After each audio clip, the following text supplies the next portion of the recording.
Good morning students. आज हम लोग पढ़ने जा रहे हैं chapter 1 fresh water fish culture में इंट्रोडक्शन टू फिशरी साइंस। ये चैप्टर हमने स्टार्ट किया था पिछले स्लाइड में। तो हमने उसमें देखा था introduction to fishery and fishery science, क्या होता है, फिशेस किस तरीके की होती है और फिशरी एक्टिविटीज़ के बारे में हमने पढ़ा था। उसके बाद हमने क्लासिफिकेशन ऑफ फिश कल्चर पढ़ा था। तो हमने उसमें अलग अलग तरीके का क्लासिफिकेशन देखा था। उसके बाद अभी fresh water fishery resources of India, ये टॉपिक भी हमने उसमें किया था।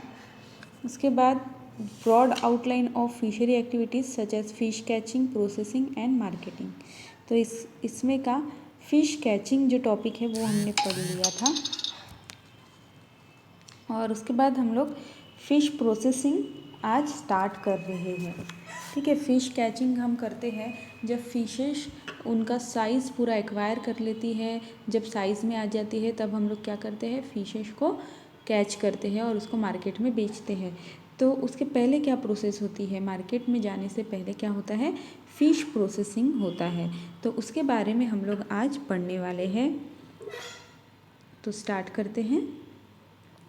Introduction of aquaculture practices promise us for larger production, and this will help in increasing fish landing as an important food source to solve food crisis in the country.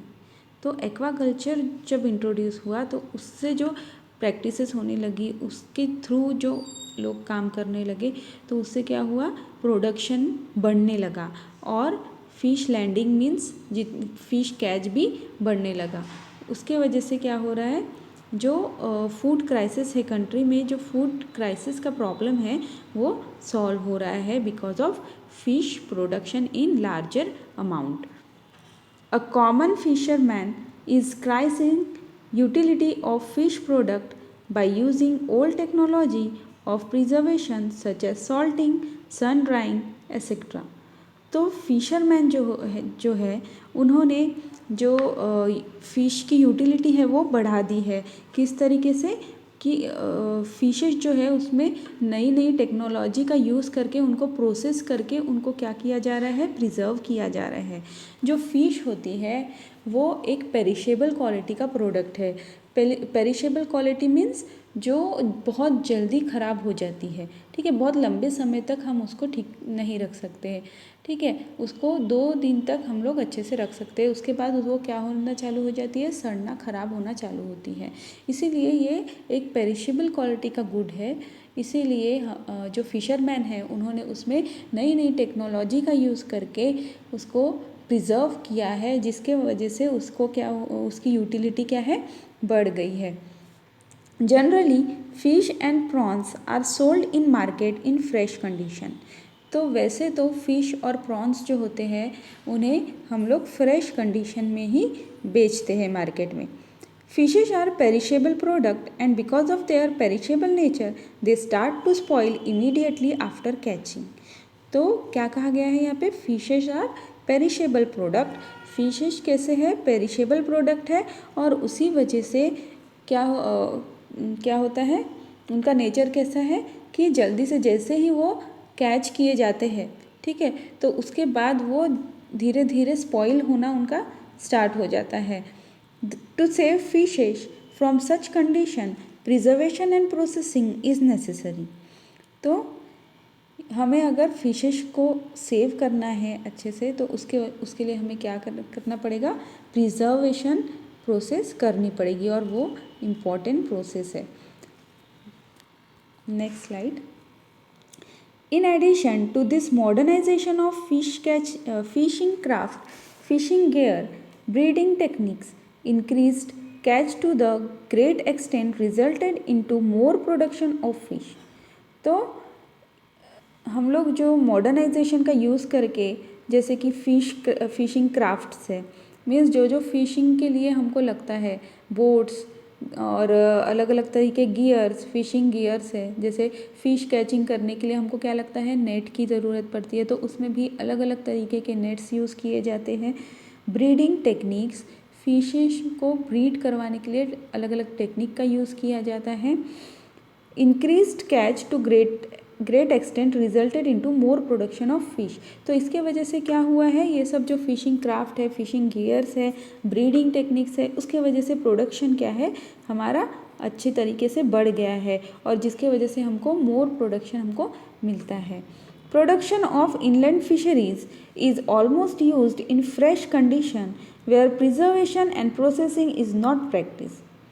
तो inland fishery में क्या होता है, fresh condition में ही product जो है वो use किया जाता है, तो इसीलिए उसमें प्रिजर्वेशन और प्रोसेसिंग की ज़रूरत नहीं पड़ती। But in future due to development of fish farm, dam etcetera, production will be increase and at that time preservation and processing will required. तो फ्यूचर में जैसे जैसे फिश फार्म्स बनेंगे, डैम्स बनेंगे, जैसे जैसे प्रोडक्शन बढ़ेगा वैसे वैसे क्या होगा, हमको प्रिजर्वेशन की ज़रूरत पड़ेगी। Hence, the method of transportation, processing and preservation used in marine fisheries will be used in inland fishery। तो ये जो चीज़ें हैं ट्रांसपोर्टेशन, प्रोसेसिंग एंड प्रिजर्वेशन जो मराइन फिशरीज़ में होता है, और ये जो फ्यूचर में इनलैंड फिशरीज़ में भी होने लगेगा।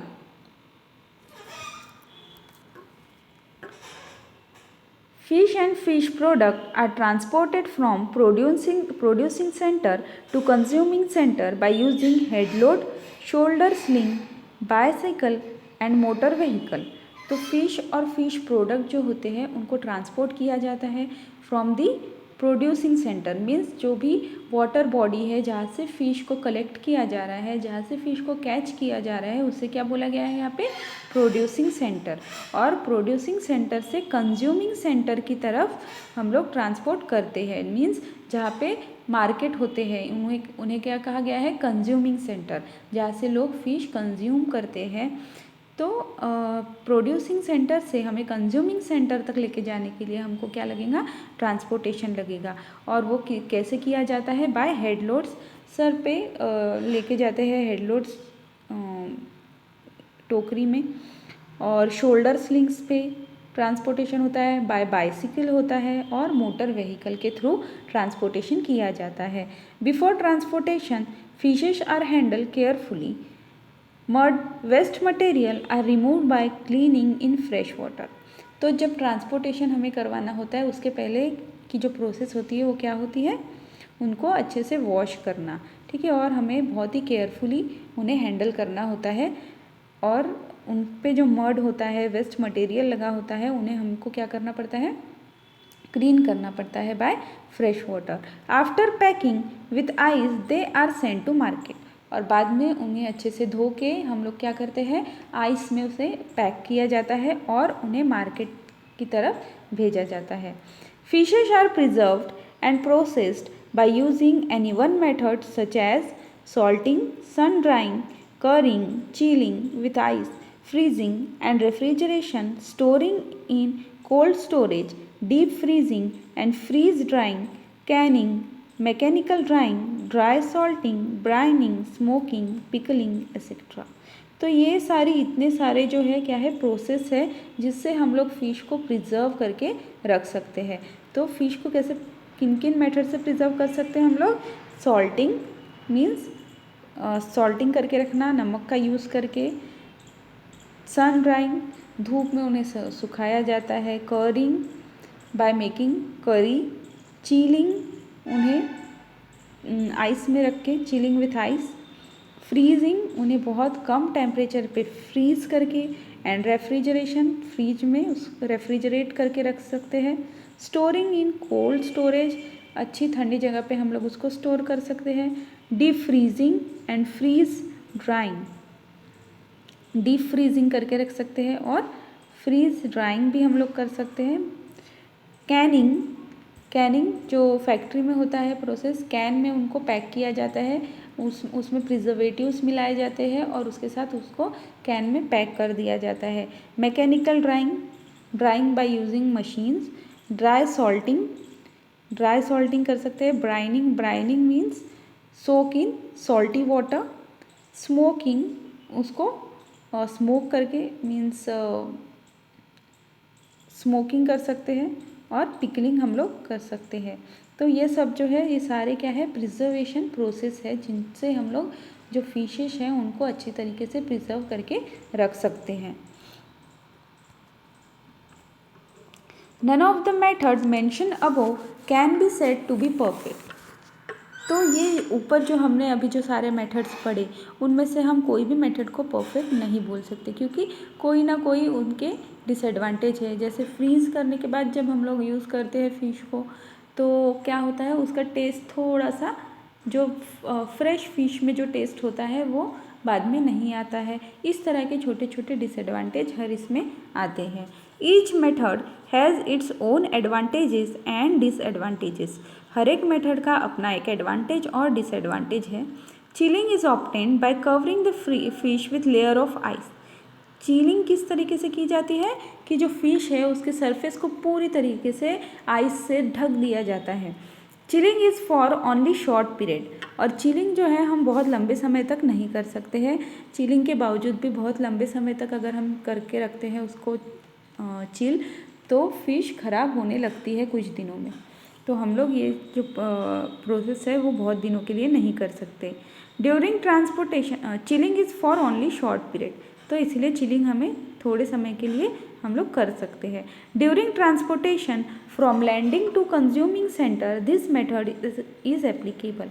तो ये मेथड कब एप्लीकेबल होती है चिलिंग, जब हमें बस लैंडिंग सेंटर से मीन्स प्रोडक्शन सेंटर से हमें कंज्यूमिंग सेंटर तक बस ट्रांसपोर्टेशन के लिए हमें ये जो प्रोसेस है चिलिंग की वो हम लोग कर सकते हैं means short period of time के लिए। Freezing is more effective than chilling. Freezing अभी फ्रीजिंग देखो फ्रीजिंग ज़्यादा और इफेक्टिव है चिलिंग से।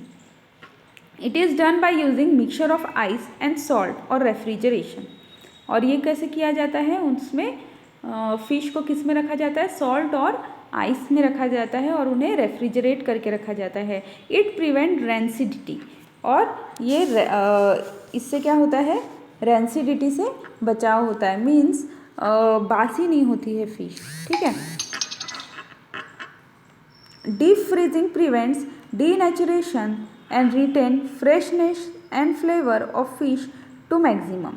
जब हम लोग डीप फ्रीजिंग करते हैं तो उससे क्या होता है डीनेचुरेशन नहीं होता है मीन्स उसमें कोई भी केमिकल और फिजिकल चेंज नहीं होता है। डीनेचुरेशन का मीनिंग क्या है एनी केमिकल और physical change in the fish and retain freshness and flavour to fish to maximum. तो ज़्यादा से ज़्यादा उसमें फ्रेशनेस और फ्लेवर बने रहते हैं। It required rapid lowering of temperature up to 40 degree celsius within half an hour. तो जब हम लोग डीप फ्रीजिंग करते हैं तो हमें जो टेम्परेचर चाहिए होता है वो -40 डिग्री सेल्सियस चाहिए होता है within half an hour. Next slide.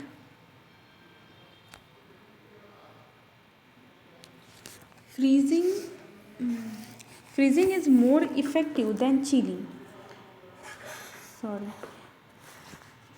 Freeze drying is the modification of deep freezing. जो फ्रीज ड्राइंग टेक्निक होती है वो डीप फ्रीजिंग का ही मॉडिफिकेशन होता है।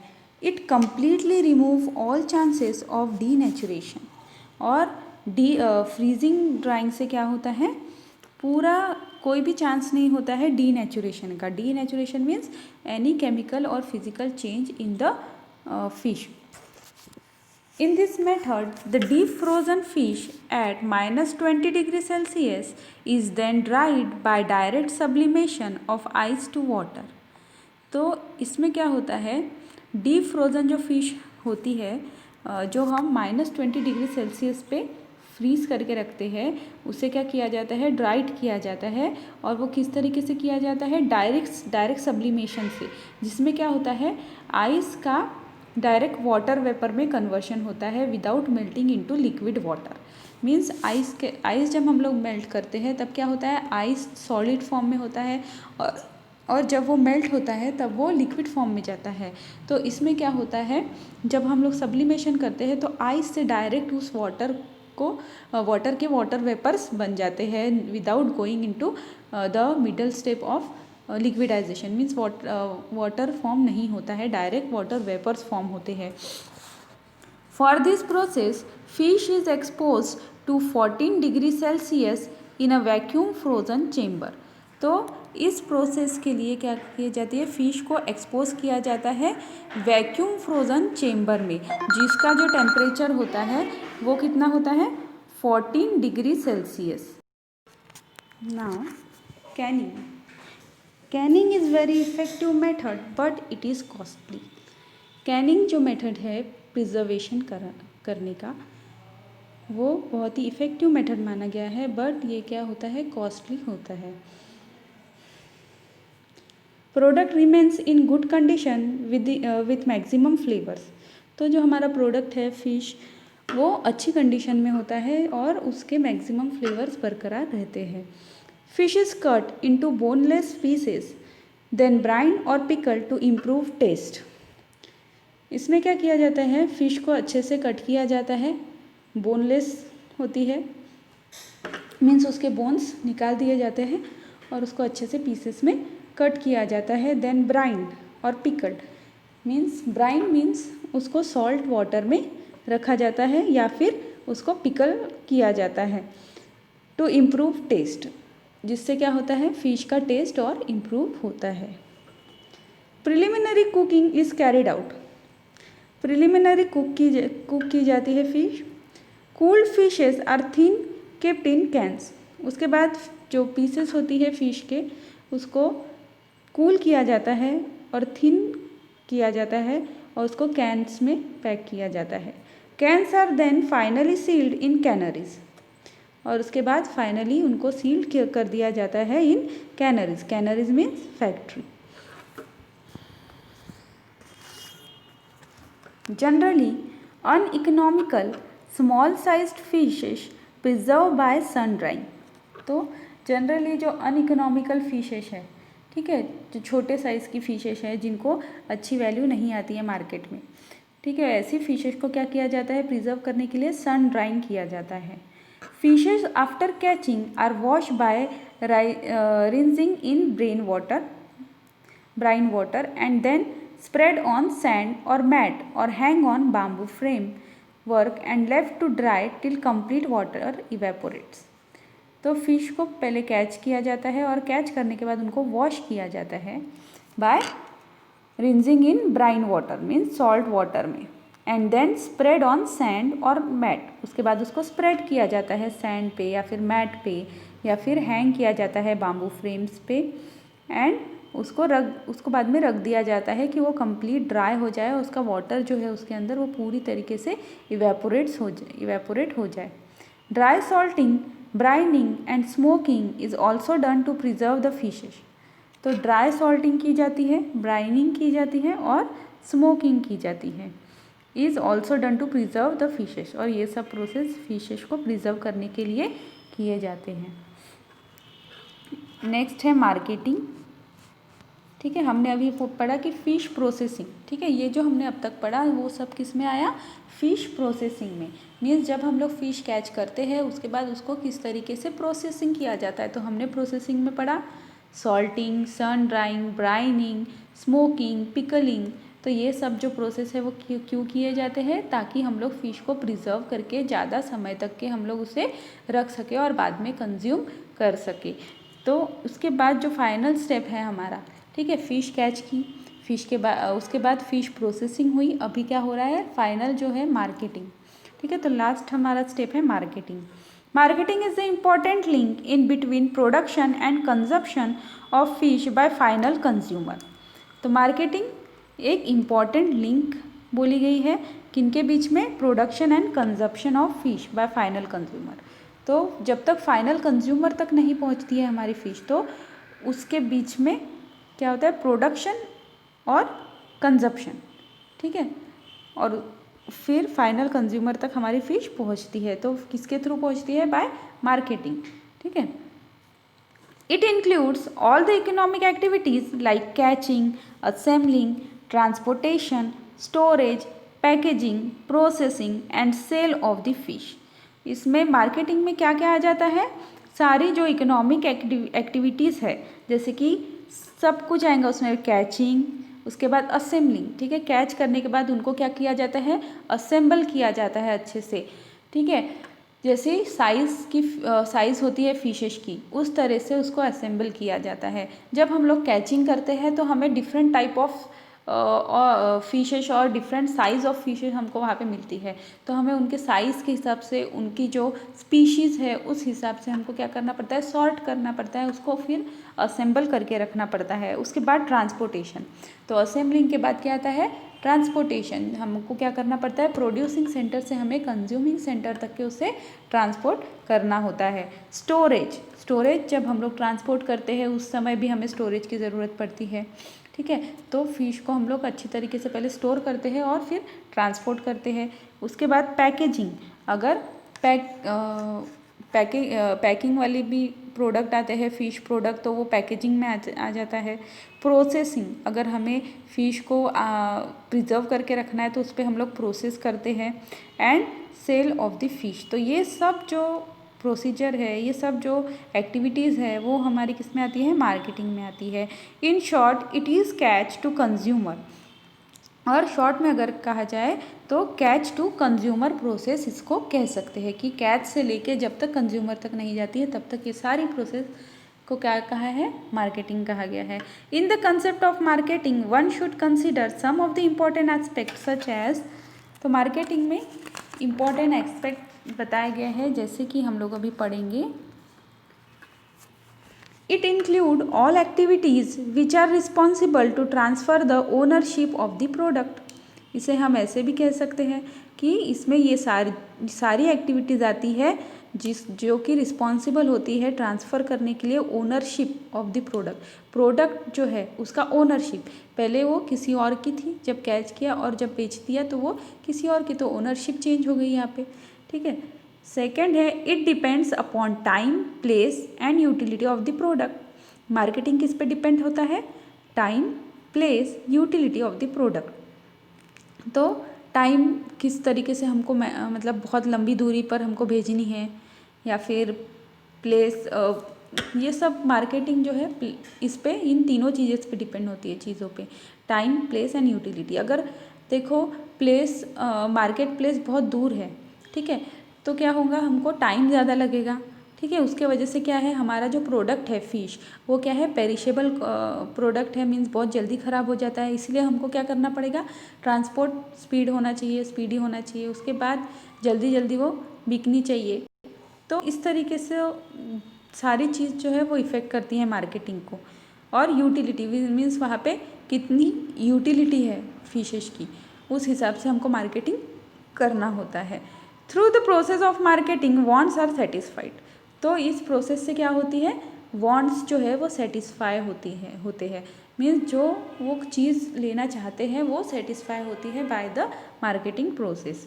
It includes all the activities which are necessary for the transfer of product from producing center to the consuming center, तो इसमें ये सारी एक्टिविटी आ जाती है जो कि ज़रूरी है उसको ट्रांसफ़र करने को फ्रॉम प्रोडक्ट और from producing center to consuming center.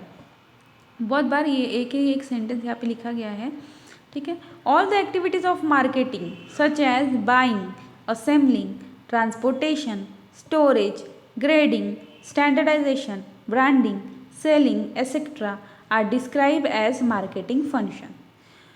तो ये जो सारी एक्टिविटीज़ है, buying, assembling, transportation, storage, grading means उसको साइज़ के अनुसार उसका ग्रेड डिसाइड करना, स्टैंडर्डाइजेशन करना उसका, ठीक है। उसके बाद ब्रांडिंग, अगर किसी कंपनी के थ्रू बेच रहे तो उसको ब्रांडिंग करना पड़ेगा, selling etcetera are described as marketing function. तो ये सारी जो प्रोसेस है उसको क्या बोला गया है, marketing function. Marketing function can be defined as an act or operation or services by which original producer and the final consumer are linked together।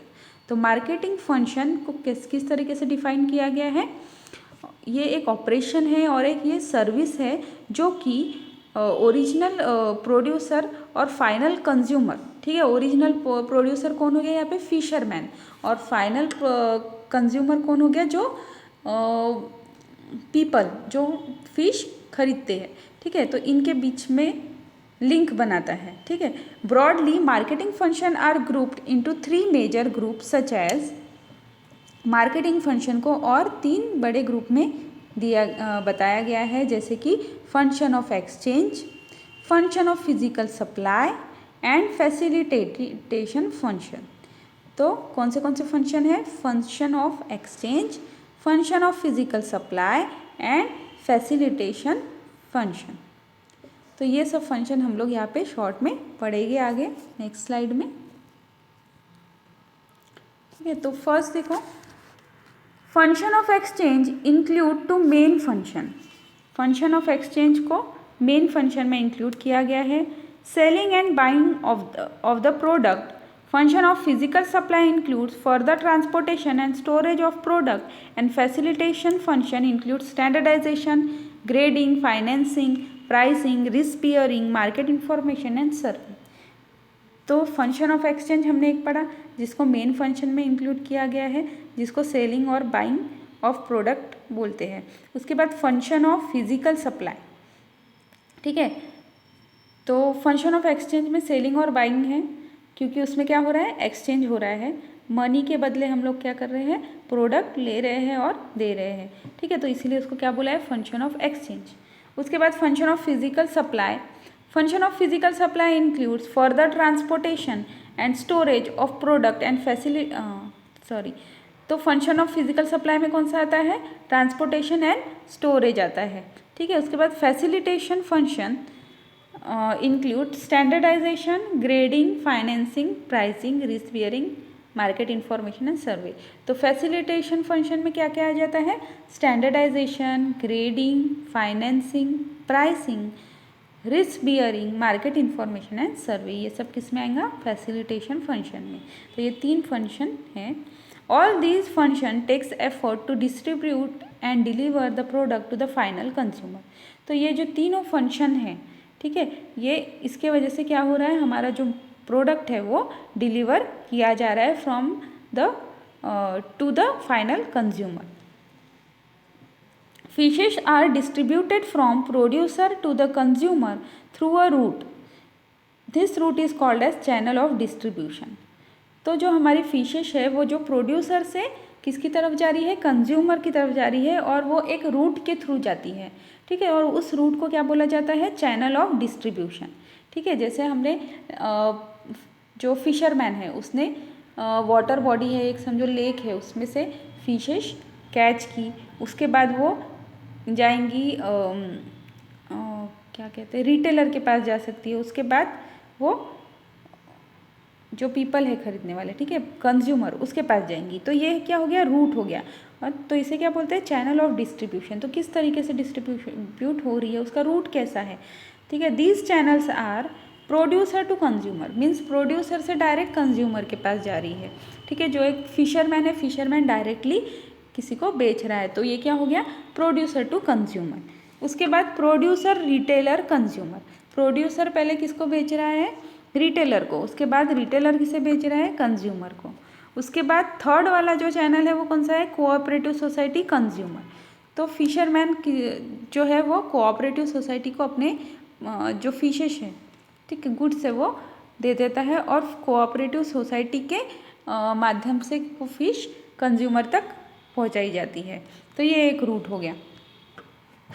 Fisherman select any one suitable channel for the proper distribution of product on the basis of quantity to be sell, time, place, market and demand.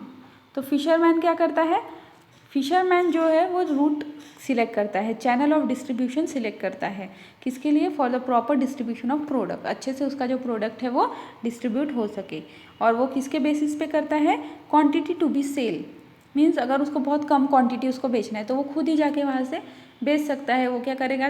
Come quantity fish catch करेगा और market, पास के market में जाएगा, वहाँ पे क्या करेगा? Consumers को बेच देगा। तो इस तरीके से कर सकता है। या फिर उसको अगर बहुत ज़्यादा क्वांटिटी है, ठीक है, क्वांटिटी टू बी सेल अगर बहुत ज़्यादा है, तो वो अकेला क्या करेगा? वो रिटेलर को देगा, ठीक है। रिटेलर फिर कंज्यूमर के पास, मतलब कंज्यूमर का देगा। तो इस तरीके से क्वांटिटी को ध्यान में रखते हुए, टाइम को ध्यान में रखते हुए कि पेरिशेबल प्रोडक्ट है तो बहुत ज़्यादा टाइम नहीं लगना चाहिए ट्रांसपोर्टेशन वगैरह के लिए, तो उस तरीके से वो रूट क्या करेगा, डिसाइड करेगा। प्लेस को ध्यान में रखते हुए कि कहाँ पे पहुँचानी है, कितना दूर है, टाइम कितना लगेगा, मार्केट कहाँ है और डिमांड कैसी है। ठीक है, डिमांड भी ध्यान में रखनी पड़ेगी, मीन्स लोग कितना डिमांड कर रहे हैं। जैसे कि कोई स्पीशीज़ होती है फ़िश की जिसकी बहुत ज़्यादा डिमांड होती है, कोई फिशेस की कम डिमांड होती है, और तो उस हिसाब से क्या होता है, प्रॉपर चैनल फिशरमैन डिसाइड करता है। In the market product it is transfer through many hand. Market में क्या होता है, प्रोडक्ट जो है बहुत सारे लोगों के थ्रू ट्रांसफ़र होता है। It result into change in the price. तो इससे क्या होता है, प्राइस चेंज हो जाता है। मीन्स फिशरमैन से जब वो रिटेलर खरीदेगा तो वो कम में खरीदेगा, और जब वो कंज्यूमर को बेचेगा तो वो थोड़ा ज़्यादा दाम में बेचेगा क्योंकि उसका भी प्रॉफिट निकल सके। ठीक है, तो यहाँ पे क्या हो रहा है, फिशरमैन को जो प्रोड्यूस कर रहा है उसी को यहाँ पे कम पैसा मिल रहा है। ठीक है, final consumer purchase the product by paying more money whereas producer receives less amount of price. तो यहाँ पे क्या होता है, फाइनल कंज्यूमर तो ज़्यादा प्राइस में खरीद लेता है फिश, बट जो प्रोड्यूसर है, फिशरमैन है, उसको क्या मिलता है, कम अमाउंट मिलता है, लेस अमाउंट मिलता है। There is difference between the producer price and price in retail market. तो वहाँ पे क्या होता है, रिटेल मार्केट का प्राइस और प्रोड्यूसर प्राइस में बहुत ज़्यादा डिफरेंस होता है। This difference is called market margin और प्राइस स्प्रेड। और इनका जो फ़र्क है, ठीक है, फिशरमैन को कितना मिल रहा है, समझो 10 रुपीज़ पर फिश मिल रहा है। ठीक है, और यहाँ पे जो रिटेलर है वो उसको बेच रहा है 30 रुपीज़ पर, तो 20 रुपीज़ का डिफरेंस हो गया। तो ये क्या है, मार्केट मार्जिन और प्राइस स्प्रेड इसको बोल सकते हैं। Price is the exchange value of the product in term of money. Price क्या है, एक्सचेंज वैल्यू ऑफ प्रोडक्ट है इन टर्म ऑफ मनी। हम लोग क्या करते हैं, प्रोडक्ट देते हैं, उसके बदले में क्या लिया जाता है, पैसे लिए जाते हैं। Price is depend upon various factor such as demand, supply, type of fish, risk in the market, purpose of sell, quantity of fish sell. तो प्राइस किस पे डिपेंड होता है, ये सारे अलग अलग जो फैक्टर्स है उस पर प्राइस डिपेंड होता है। उसकी डिमांड कैसी है प्रोडक्ट की, सप्लाई किस तरीके से हो रहा है, कम हो रहा है या फिर ज़्यादा हो रहा है। ठीक है, टाइप ऑफ फिश, फिश की टाइप कैसी है। ठीक है, अलग अलग फ़िश के अलग अलग दाम होते हैं। ठीक है, उस हिसाब से वहाँ पे प्राइसिंग की जाती है। Risk in the market, market risk को देखते हुए। पर्पज़ ऑफ सेल, सेल करने का पर्पज़ क्या है। Quantity of the fish sell, quantity कितनी बेची जा रही है। अगर बहुत ज़्यादा क्वांटिटी में अगर हम कोई चीज़ लेते हैं तो हमको थोड़ा कम दाम में मिलता है। ठीक है, और एक दो लेते हैं तो हमको ज़्यादा दाम में मिलता है। ठीक है, तो ये सब जो फैक्टर्स है इस पे प्राइस डिपेंड होता है। All the business activities are taken place at place where producer and consumer meet together to effect the transaction. तो ये सब जो प्रोसेस बिजनेस एक्टिविटी है तो ये एक प्लेस पे होती है जिसमें प्रोड्यूसर और कंज्यूमर दोनों मिलते हैं और ट्रांजैक्शन उस वहाँ पे होता है। This place is called market. तो इसी प्लेस को क्या कहा जाता है, मार्केट बोला जाता है। मार्केट में भी रिटेल, होलसेल, विलेज, सिटी। और मार्केट किस तरीके का होता है, रिटेल मार्केट होता है, होलसेल मार्केट हो सकता है, विलेज और सिटी हो सकता है, regional, state, national and international market. और रीजनल हो सकता है मार्केट, स्टेट मार्केट हो सकता है, नेशनल मार्केट हो सकता है और इंटरनेशनल मार्केट हो सकता है। तो ये अलग अलग टाइप के मार्केट्स हो सकते हैं। It also daily market, regular market, weekly market etcetera. और कैसे हो सकते हैं, डेली मार्केट, ठीक है, जो गांव में लगते हैं डेली, और रेगुलर मार्केट, वीकली मार्केट लगते हैं। तो इस तरह के अलग अलग मार्केट्स होते हैं जहाँ पे ये बिजनेस एक्टिविटीज़ होती है। तो जो नेक्स्ट हमारा टॉपिक है वो है role of fresh water fishery in rural development. तो ये वाला जो टॉपिक है हमारे पोर्शन से डिलीट कर दिया गया है, तो ये वाला टॉपिक हम लोग यहाँ पे नहीं पढ़ेंगे। और इसी के साथ जो है हमारा जो चैप्टर है यहाँ पे ख़त्म होता है। Thank you students.